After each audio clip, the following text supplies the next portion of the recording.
Hello बच्चों, let's read our question first that says find yn in the following case ax plus b divided by cx plus d. So देखो सबसे पहले इस question का की concept देख लेते हैं. की concept for this question is d divided by dx of fx divided by gx. देखो ये क्या होता है, दिस इज इक्वल टू, सबसे पहले हम gx का होल स्क्वायर करेंगे, then gx as it is और fx का derivative, fx as it is and gx का डेरिवेटिव. सो इसी कॉन्सेप्ट को यूज करके हम अपने क्वेश्चन को सॉल्व करेंगे. और हमारा क्वेश्चन है let y is equal to ax plus b divided by cx plus d. इसको हमें डेरिवेट करना है. तो सबसे पहले इसका nth डेरिवेटिव फाइंड करना है, मतलब तो देखो y1 निकालेंगे तो cx प्लस d का whole square and cx plus d as it is, ax plus b का डेरिवेटिव आ जाएगा e minus ax plus b as it is और cx प्लस d का डेरिवेटिव आ जाएगा c. तो ऊपर से हम इसे सॉल्व करेंगे तो cax और ये cax बनेगा, तो इससे तो ये कैंसिल आउट हो जाएगा.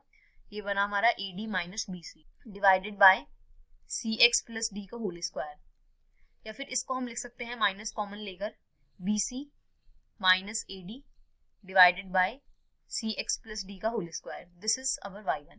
अब हम देखो y2 की वैल्यू फाइंड करेंगे, यहाँ से सेकेंड डेरिवेटिव फाइंड करेंगे. तो y2 की वैल्यू देखो कितनी आ जाएगी. सो देखो y2 कितना आ जाएगा, माइनस कॉमन, ये bc माइनस ad कांस्टेंट है तो bc माइनस ad ये भी कॉमन ले लिया, इंटू ये 1 डिवाइडेड बाय एक्स स्क्वायर की फॉर्म में है, और 1 डिवाइडेड बाय एक्स स्क्वायर का डेरिवेटिव देखो कितना होता है, माइनस, ये बन गया X to the power minus 2. ठीक है, तो minus 2 into X to the power minus 3, तो ये बन गया minus 2 into X to the power minus 3 को लिख सकते हैं 1 divided by C x plus D to the power 3 cube, और सी एक्स प्लस डी का derivative again which is equal to c. So ये इसका सेकेंड डेरिवेटिव आ गया. तो इसको हम थोड़ा अरेंज कर लेते हैं अगेन, तो ये आ जाएगा 2c into y2 is equal to 2c into B C minus A D divided by C x plus D का होल क्यूब, और क्यूब को लिख सकते हैं हम 2 प्लस 1 की फॉर्म में, 2 प्लस 1 की फॉर्म में. और यहाँ पे हम लिख सकते हैं माइनस 1 का होल स्क्वायर बी सी माइनस ए डी इंटू 2 फैक्टोरियल.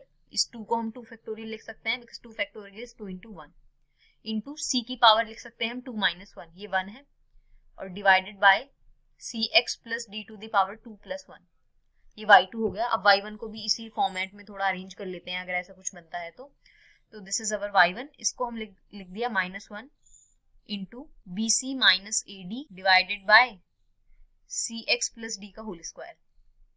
तो इधर देखो यहाँ पे y1 के लिए माइनस 1 टू द पावर 1 है, तो yn के लिए कितने हो जाएगी, minus 1 to the power n हो जाएगी, इंटू हमारे 1 के लिए हम यहाँ पर लिख सकते हैं इंटू 1 फैक्टोरियल, तो कोई फर्क नहीं पड़ेगा. y1 के लिए 1 फैक्टोरियल, y2 के लिए 2 फैक्टोरियल, तो yn के लिए लिख सकते हैं n factorial, into B C minus A D as it is है सबके लिए, डिवाइडेड बाय, देखो c की पावर y2 के लिए है 2 माइनस 1, और y1 के लिख सकते हैं, y1 के लिए लिख सकते हैं यहाँ पे c की पावर 2 माइनस, यहाँ पे लिख सकते हैं 1 माइनस 1, तो ये n माइनस 1 की फॉर्म में आ जाएगा बिकॉज 1 माइनस 1 इज 0, तो ये बन गया c की power n minus 1 divided by C x plus D to the power n plus 1. तो ये इस फॉर्म में हमारा nth डेरिवेटिव आ जाएगा. And this is our final answer. Hope you understood it well. Best of luck. Thank you.